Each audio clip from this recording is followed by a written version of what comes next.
Das ist der Kollimator-Einschub und wir haben ganze 2 von denen hergestellt.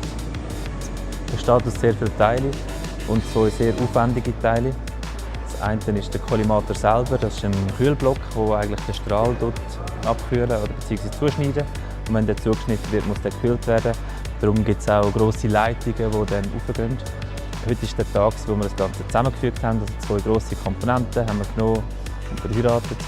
Jetzt wird zuerst noch mal die ganze Montage fertig gemacht. Jetzt tun wir noch alles verkabeln. Hier vor Ort bei uns in der Werkstatt. Wir haben noch diverse Sensoren werden noch montiert und es werden auch noch Vakuumtests gemacht, ob das Ganze funktioniert. Und anschliessend wird dann das ganze Gestell mit der Experimentierhalle gebracht und dort werden noch weitere Tests von anderen gemacht, um das zu prüfen, dass es dann am Schluss auch wirklich funktioniert.